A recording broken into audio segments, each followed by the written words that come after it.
חברים, עכשיו כשדאגנו להשניצל תירס, קטע אחד בשבילכם.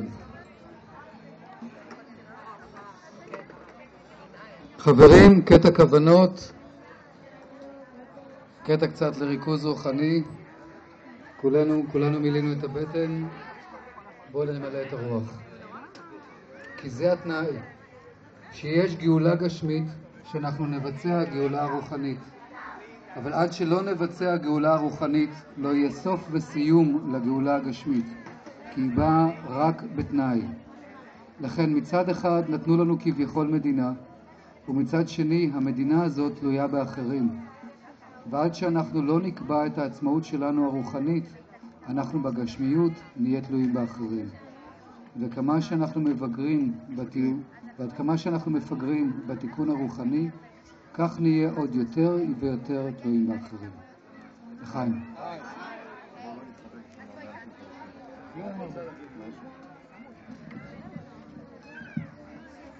שלום.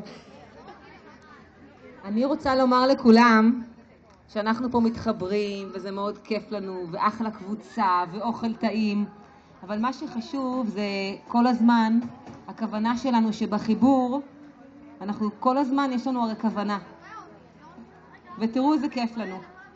כל התכלית הנרצה להבורא יתברך מכל הבריאה אשר ברא היא ליהנות לנבראיו, בכדי שיכירו אמיתיותו וגדלותו ויקבלו ממנו כל הטוב והנועם שהכין באדם.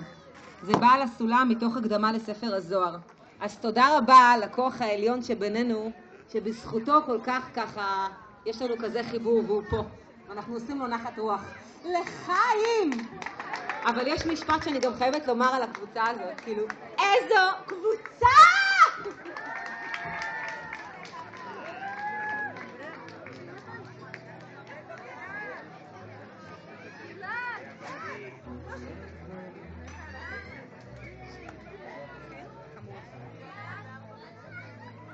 פדיחת עם הצרחות שלי.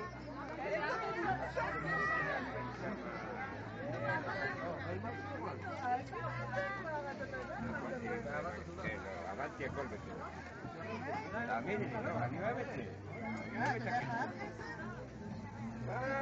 אין לך, אתה הולך לחול את זה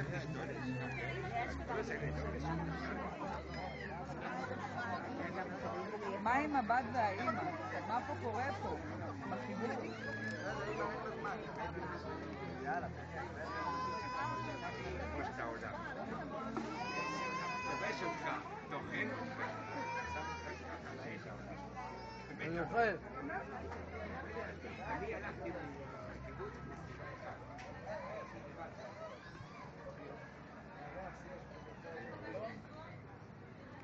כן, דיסקין, אני רוצה להגיד משהו על המצלמה.